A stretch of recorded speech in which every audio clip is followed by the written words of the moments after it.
Éxodo, la liberación del pueblo de Dios. En las profundidades del imperio egipcio, bajo el sol abrasador y el peso de la esclavitud, el pueblo hebreo lloraba. Sus espaldas se doblaban bajo las piedras. Sus manos sangraban fabricando ladrillos para templos que glorificaban a dioses paganos. 4 siglos de opresión. Los egipcios los llamaban esclavos, pero el cielo los llamaba hijos. Y clamaron los hijos de Israel, y Dios oyó su gemido. En medio del sufrimiento, una oración se elevó con más fuerza que nunca. Una madre, con lágrimas en los ojos, puso a su bebé en una canasta, confiando en el Dios que aún no conocía. Y el Nilo lo llevó directo al palacio del faraón. En el corazón del poderoso Egipto, el pueblo hebreo era reducido a esclavos. Cada día, bajo el látigo y el sol, sus manos levantaban imperios, mientras sus almas gemían. Pero en el cielo, Dios no estaba en silencio. Una madre hebrea, desesperada por salvar a su hijo de la muerte decretada por Faraón, lo puso en una canasta de juncos y lo soltó sobre el Nilo. Las aguas lo llevaron lejos del peligro y directo a la corte del enemigo. La hija del faraón encontró al bebé flotando entre los juncos.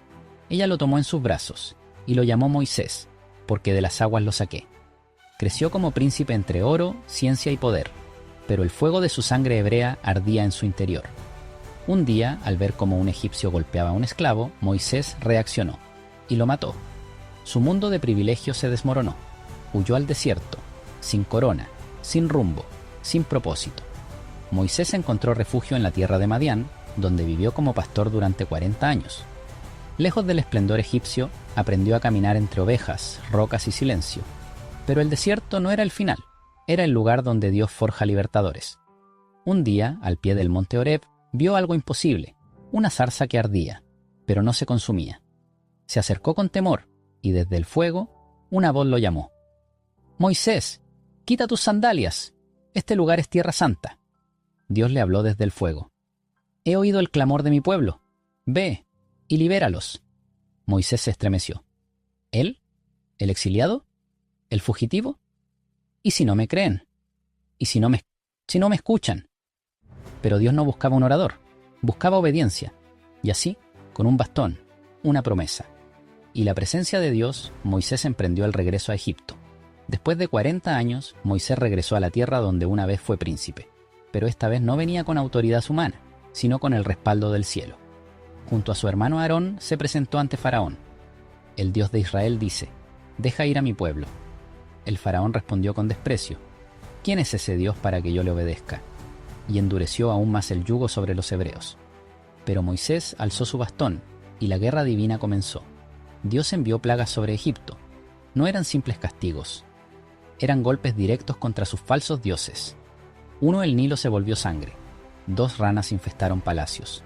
13 mosquitos atormentaron la tierra. 4 moscas cubrieron Egipto. 5, las bestias murieron. 6, llagas ardieron en la piel.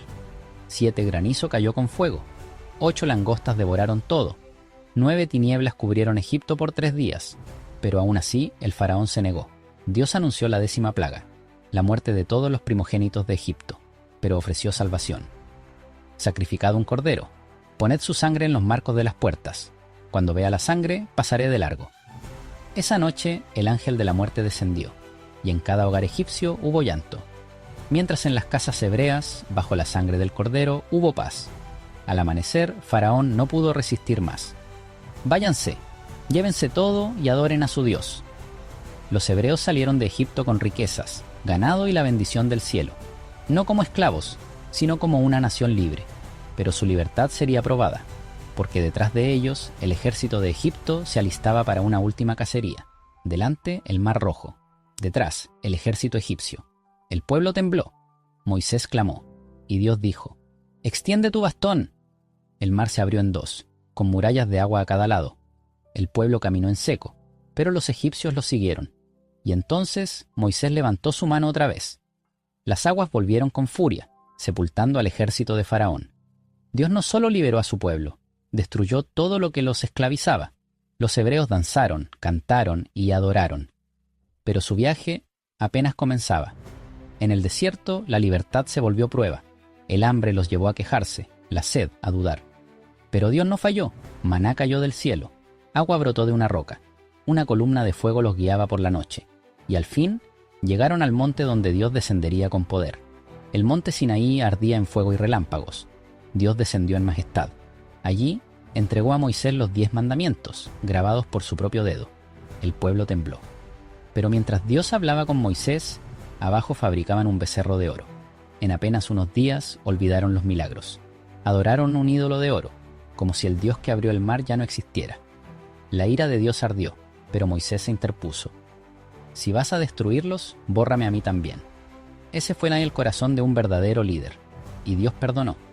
Pero la generación incrédula no entraría a la promesa. Durante 40 años, el pueblo vagó por el desierto.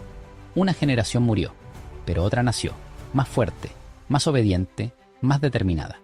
Dios los formó como guerreros, no como esclavos. Y entonces, desde una montaña, Moisés vio la tierra prometida, el legado eterno. Moisés no entró a la tierra prometida, pero su fe, su obediencia y su liderazgo vivieron en cada paso de su pueblo. Josué tomaría el relevo, y el pueblo que nació en esclavitud entraría como conquistador. Así terminó el Éxodo. Pero comenzó la historia de un Dios que abre caminos donde no los hay, porque cuando Dios dice libres, nadie puede detenerlo.